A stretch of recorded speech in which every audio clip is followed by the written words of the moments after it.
welcome to another episode. Dito pa rin si Michael. Si Michael Dabay. Michael Dabay. Actually, kaya natin siya kinuha as guest ngayon kasi siya yung magiging voice of the Vice. Yeah. Sa recent issue.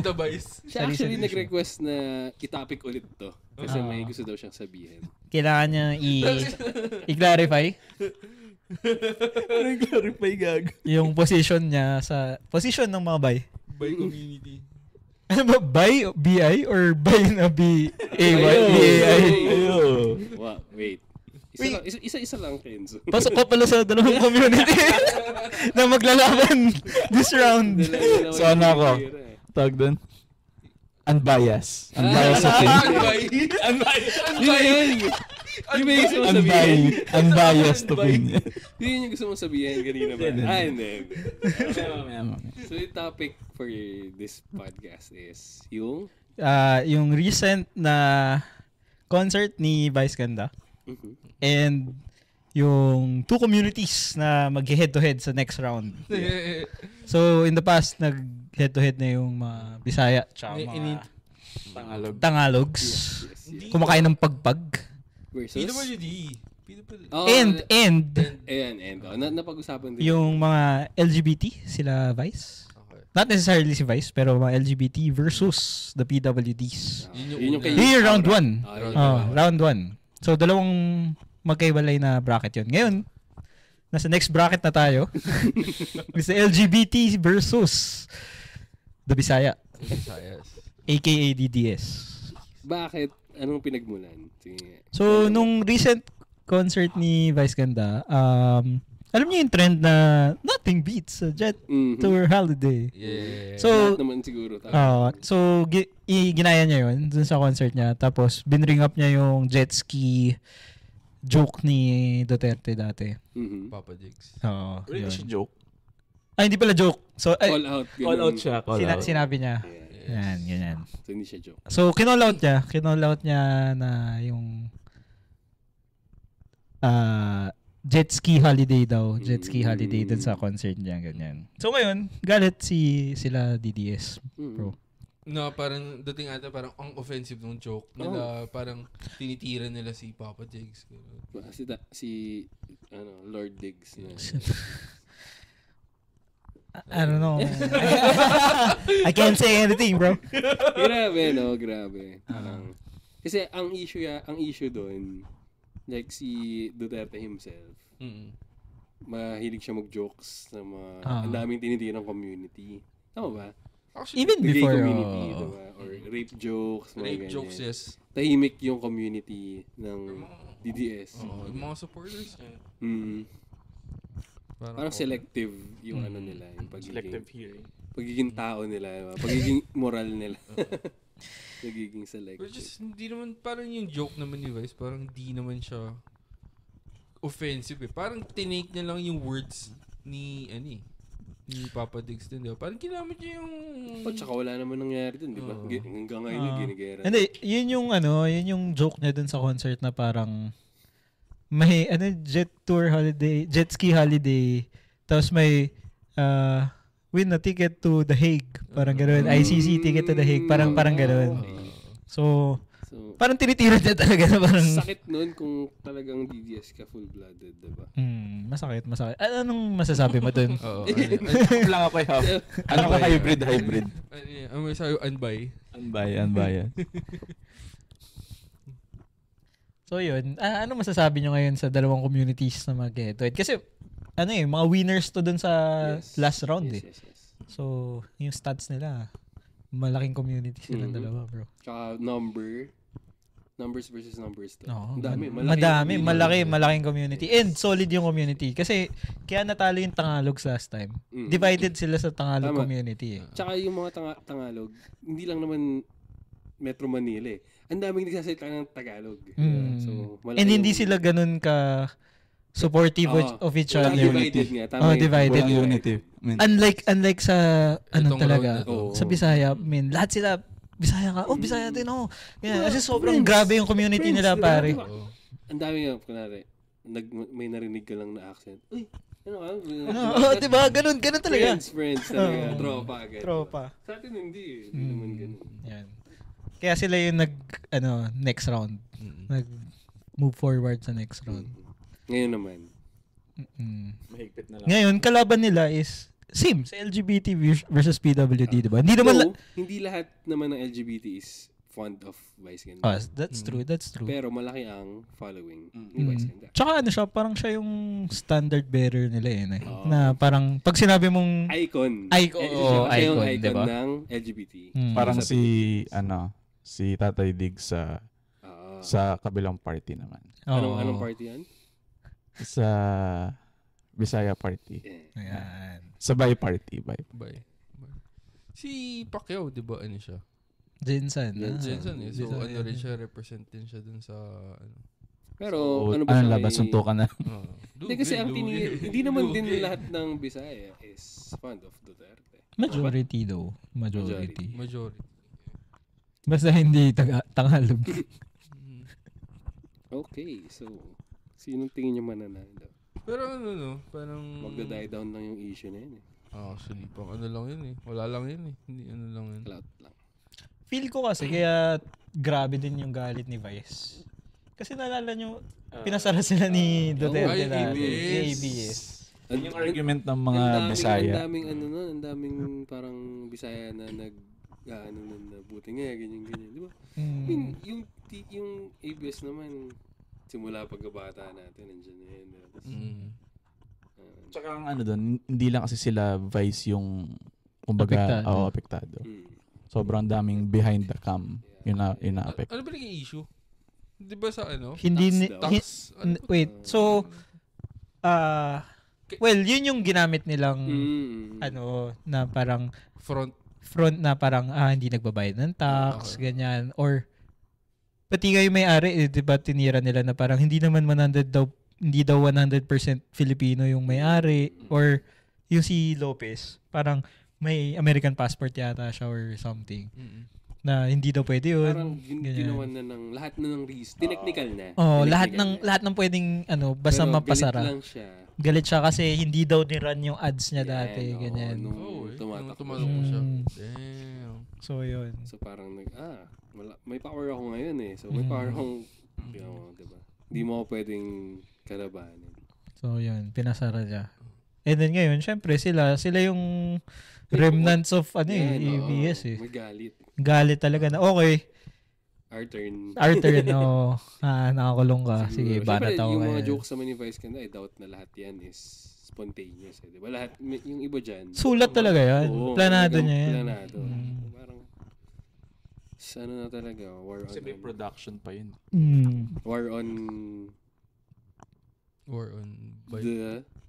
the Vice. War on drugs. War on Vice. Drugs. War on drugs. Drugs. Si RuPaul. So yun. Ano ba yung joke mo? Ba't mo ba gusto ulitin ito? Ba't mo ba gusto pag-usapan to? Actually, ang pinopoint ko kanina is Bisaya versus Tagalog. So, sige, ano yung gusto mo yung... Ano ba yung insights mo dun sa war kanino nila? Kanino ka ba pag Bisaya? Bay versus Tagalogs? Bisaya versus Tagalog. Oo, kanino ka ba? Wala eh. Ano lang ako. Sa gitna lang ako. Para akong si Boss Liam. Si Boss Liam. Hybrid tayo, man. Kasi, kami. Yung di ba yung Bisaya versus Tagalog, ang palaging sinasabi ng mga Tagalog is tumitira sila ng pagpag. Hindi. Puno ng saging. So, legit yun. Legit ba yun? Hindi ko alam, man. Grabe yung intro yun.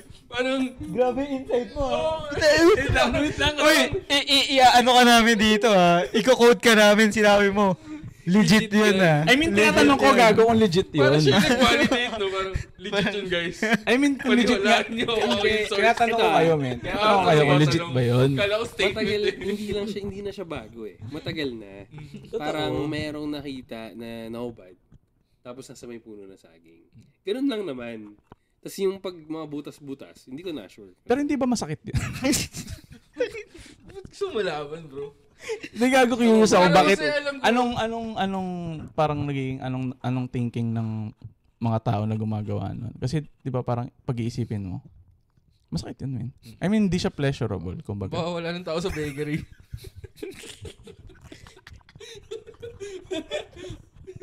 Baka Wala si Inday. mas masakit kung hollow blocks. Hindi, pero ang alam ko kasi, may mga puno binubutas yun para sa dagta. Parang ganun para eh. lumabas Oo, sa daw. ganun. Baka, So, binubutasan mo na nila.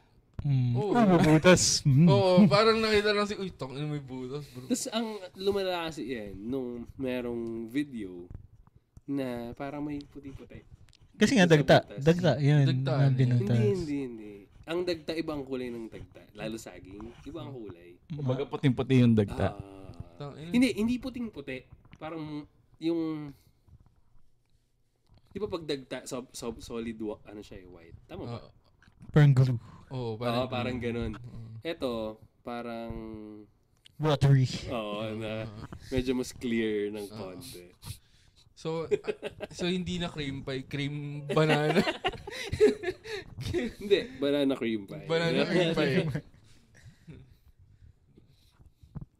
Pero saan ba talaga nagsimula yung feud nila yan? Ano ba yung history nila? Actually, Hindi ko kasi alam yung lore kaya gusto ko sana mapag-usapan. Oo, gago. Para ba si Madara tsaka si ano yan? Chibi mo Pero feeling ko, men, sa Dota yun talaga nag-start Feeling yun. ko rin. Kasi Sa Dota yun may nag-start. Dota yung community, di ba, yung group sa Facebook na doon talaga walang preno yung mga post. Di ba? Wala talaga. Hindi ba sa election? Hindi ba politika? Tapos Halo-halo na. Halo-halo na. Diba? Sabi sa'yo maraming lore ang Bisaya versus Tangalo. Pero saan siya pinapumutok? O dahil lang kay Boss Liam kaya? siya yung nag-ignite na yun. Si Boss Liam. Sana si Boss Liam, kunwari pang ano eh. Siya yung ringmaster eh. Siya yung naglalaban talaga ng mga community eh. No? Kunwari may nag-aaway na dalawang kaibigan mo. Tapos Sinusulsulan niya lang eh. No? hindi ka galit. Ito ni Boss Liam. Tapos matahuli siya yung walang ano. Walang stand. Kumbaga nasa gitna lang siya. Comment, ano lang siya lang yung gumagawa ng laban. Siya yung the neutral good. Hindi, neutral lang talaga. Neutral. Nice yun ah. Tsaka kung isipin mo, men, kung totoo man yun, di ba pag binatasan mo na yun, tapos... Talaga sobrang fixated ka dun. Gusto mo talaga. Sorry.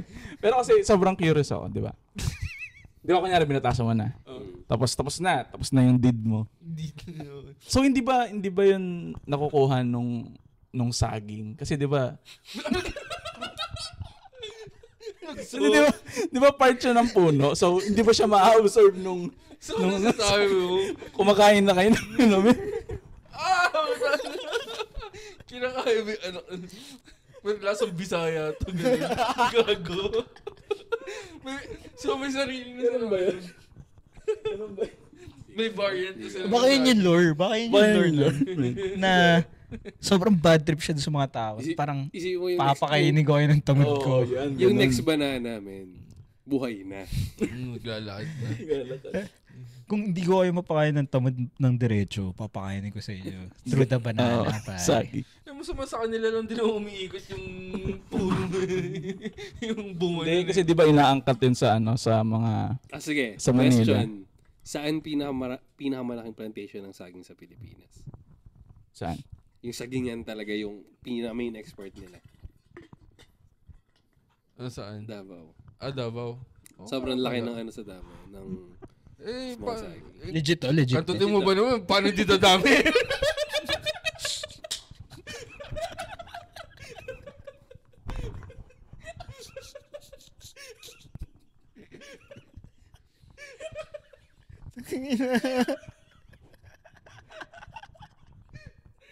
Hindi mo na kailangan magplanta po. Numadami talaga yun. Hindi mo ba yung guro na saging ang bunga nandun pag gano'n? Isipin mo pag plant season. Yung mga magsasaka, pila na mo.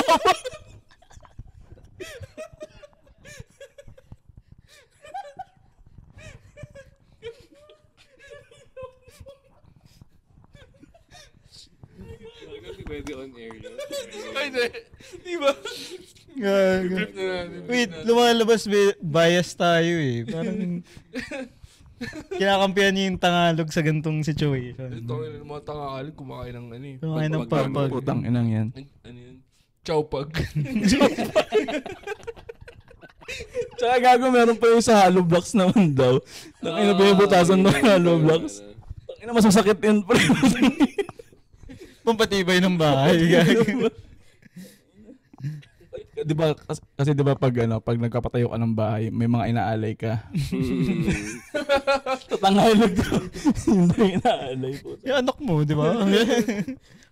Para tumilipad. Usually yun, di ba, mga manok. Di ba? Dugo daw ng manok. Dugo ng manok, gano'n. Sa Tagalog. Bata, literal. Sa Cavite. mga descendants mo, di ba? Parang Saan pinaka, ang patayan, ang crime? Di ba sa Tingin niya. Manila pa din. Di ba Tondo? Hindi na yata. Cavite yata. Tapos mas malaki Cavite. Etivac. Hindi, sa Cavite tinatapon. Pero sa Manila pinapatay. Sa Tondo pinapatay. Layo. Saksakin ka, di ba? Tara, punta tayo Cavite. Pag-gising mo na sa Cavite ka na. Tapos pag naabos, tara Tagaytay. Bulalo. Na-issue na rin natin. Na-topic na rin natin yun. Di ba? Yung sa Cavite. Di ba natin? Di ba? Ingay na parang doon daw yung tapunan sa may taal. So yung mga tawilis daw Ayun ba yung mga Missing sa Bongeros. doon daw talaga nila. Sila pangalan nun? Isipin mo na lang, men. Sobrang laki ng Cavite. Pero lahat yung tapunan. Diba? Laki naman talaga ng From Cavite. Taal all the way to yung pinakamalapit sa Manila na part ng Cavite. Layo. Malaki. Tsaka yung parang woods na talaga, diba? Silang layo nun. Silang. Ayos naman. Yung Cavite para siyang Florida ng Pinas. Alam niyo yung mga meme sa Florida? Yung Florida man punches crocodile, parang gano'n. Yung mga sobrang weird na. Talaga ba? Ganun din sa Cavite. May news ako nabasa dati na parang lalaki patay matapos sasaksakin matapos maningil ng utang. Parang gano'n. maningil lang na? Masaksak ka ba? Maningil na lang masaksak. Bawal pala doon tumira yung mga yung mga ano tawag doon? Tangalogs. yung nagpapa 5-6? Mumbai. Bawal tumira doon. Bawal sa maningil. Ang napatay lahat yun. Ito meron ako parang isang hit daw yata 10K. Oh, gano'n? Parang mura naman. Mura yun ha. Sa Cavite. Pero isipin mo, isang tao, makalimang tao ka lang isang araw. May kota. Mga limang lang, goods ka na for the whole month. For the whole week. For the whole week.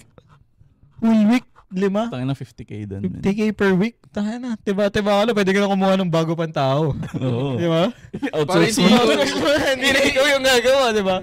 Contractor ka na rin. The contractor mentality. Kaya talaga magiging contractor talaga to. Diba? Marunong mag-delegate. Siyempre, hindi na ikaw yung gagawa. Hindi ka na mahuhuli kasi hindi na ikaw yung gumagawa mismo. Outsource mo na. Kaya mga talaga, yung mayaman talaga mga nag-i-illegal, no? Sino nga yung Si Ichan. Sino? Si Ichan. Sino yung content creator. Puro, tungkol sa illegal. Yung content. Yung, puro advice niya. Na mag-illegal ka na gano'n. Kahit siya natatawa na siya, nag-favorite character na siya eh. So, baka may naniniwala na sa kanya eh. Pero hindi malabo. Hindi malabo. Sobrang tanga ng mga Pilipino. Oo naman, sobrang valuable natin eh. May naniniwala na dyan. Going back. So, sino tingin niya? Next round. Ano yung tingin nyo next round? Hindi, ang feeling ko mag-die down din yung... Pero si Vice ganda, na yun, may image na yan. Hindi pwedeng pumatol, kumbaga. So nabasa ko sa Reddit na parang there's a call in the DDS community na i-boycott yung mga brands na pinopromote ni Vice. Ano bang brand si Vice Ganda? Ano ba? McDo? McDo, ganyan. McDo yata. Tsaka yung sugal. Ano yung sugal? Basta mga ganun. Asa. Tapos may nabasa akong comment na parang, di ba yung Goldilocks din pinapaboycott nila dati? Tsaka PNG. Bakit? Kasi may viral video yung mga PNG employees yata na pinagtatawanan nila yung ganyan. Tapos yung Goldilocks yung parang hindi yata, ayaw nilang, yung nagpapagawa ng cake na may dedication na Tatay Diggs. Tapos ayaw nila gawin. Tapos sabi, i-boycott daw. Pero, ayun ko, buhay pa naman sila so far. So, in the end, wala din. Speaking of boycott, merong nagte-trending, hindi ko mahanap yung source niya. Boycott daw yung McDo. Bakit? Yun nga yun. Dahil doon yun. Dahil doon yun. Okay. Feeling nyo, may enough power ang DDS to para boycott? ma-cancel si Vice? Oo. Para ma-cancel si Vice? Yung ganong kalaking, ganong personality. Pero yung ganong standing na Vice? Kumbaga established na siya eh. Pero ewan ko kung wala yung career. Pero for sure, mag-suffer. Kasi ang dami nila. Tapos kung with enough motivation, di ba? Siguro kung nasa power sila ulit. Like for example, makaupo ulit si... pwede. Ganyan. Let's say 2028, manalo si Sara, ganyan. Yun, for sure. Pero ano na yun, kumbaga may help na ng government, kumbaga. Kaya naman sila may power kasi... Pero ang ibig kong sabihin is, parang i-cancel lang si Vice. To answer kumbaga walang kailangan mo na bumalik sa power. At this point, feel ko wala silang power to cancel si Vice. As of now.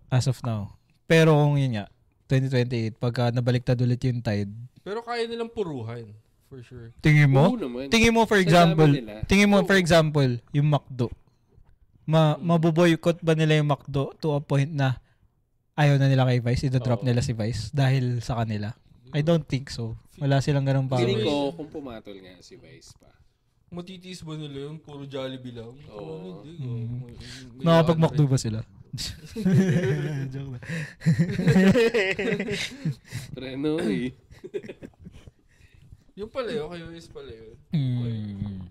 Pero, grabe rin yung Ang kasi ng DDS, sila eh. United sila. Yun yung sobrang strength nila. Para silang Golden State, pare. Tangalog eh. Di ba? Kasi di United ng mga Tangalog. Strength ng mga Tangalog. May Tangalog versus Tangalog din. Yun yung masama dun. May civil war sila sa loob. So tingin nyo, ano yung next round? Depende sa sino naman papatol. Winners versus winners, losers versus losers, no? Tangalog versus PWD. Sino papatol sa PWD ng Tangalog? Diba? Sinong... Sabagay. True. Maganda mag-away uli, DDS, tsaka PWD. DDS siya government. Government. Di ba? Hindi mag-away naman na sila. Medyo, ngayon. O di rematch. Rematch, no? 2028, malalaman natin. Nakalimutan ko yun. Na war nga pala sila with kasi nga, Tinraidor sila, bro. Yung unity nila, bro.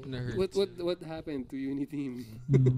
Ay, nahinang yung plataforma di ba? Nawala pa. Away talaga eh. Tapos yung pag-grant pa, di ba? Grabe. Ano yung update dun sa impeachment? Wala na. Na-turn down. Hindi kaya ni yun. Nasa power pa rin kasi. Marami pa rin siyang support. Dami niyang backer, pare. Wala naman siya dun kung wala siyang backer. Kaya for sure nagpapalakas din sila kay Sara. Kasi for sure tatakbo. So at this point, sure yan. At this point, medyo sure win siya.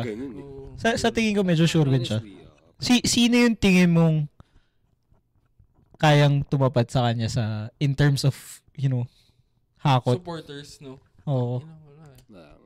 unless talaga maging united ang Tagalog. Oo. Di ba? Yun lang eh. Yun lang yung pinaka-just which is sobrang labo. Kasi tanga nga eh. Imposible. Posible naman, pero improbable. Di ba? At this rate, sure win siya eh. Sure win. Wala namang iba. Unless may Vico. Messiah na Kung tumakbo si Vico, lalabanan niya si Sarah. tingin mo mananalo yun. Tingin niya. Ang hirap kasi kay Vigo, ang may kilala lang sa kanya. Pasig. Hindi rin. Manila siguro. Recognize Ganun. lang. Pero Recognize na rin naman ng Pasig. si Sarah kasi, in Duterte, kilala na siya buong bansa. Hindi, kilala din naman kasi ang power ng social media ngayon, grabe. For sure, nag-viral yung post na yung last episode natin. Umabot yun hanggang sa Visayas Mindanao. Pero feeling ko kasi, talo siya sa mga talo si Vico sa mga matatanda.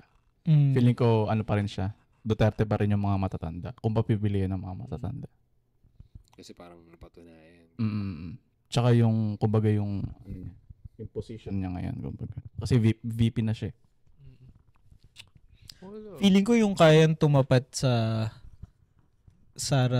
Duterte, Marcos lang din eh. Kasi medyo same sila ng, yung mga fanatic talaga, di ba? Parehas silang ganun eh. Nabawasan na rin yung fanatic ng Marcos. O hindi naman. Tingin nyo. Feeling ko nabawasan. Nabawasan for sure. Dahil sa lumipat sa nahakot. Pero yung sila lang din naman yung may ganun type ng fanatic eh. Kasi tingin mo may tatakbo pang BBM. Oo naman. Kasi Aquino wala ni. Wala na patay na yung na president. Oo naman. Sino? Sino? Talaga. Hindi, parang I think nakapila kila Marcos. Siguro Sandro versus si Romualdez. Si Kitty na ata katapat ni Sandro. Si Romualdez yung next sa side nila Marcos. Ano muna yung Baste? Si Baste yun eh. Baste Sandro. Si Sandro kasi ang bata ng itsura eh, no? Parang kakapatuli lang ata. Pero ilang taon ba siya? Kabatsyata natin yan eh. Mga ganun. Baby So mga early 20s. 30s na yun. Batch natin sabi mo.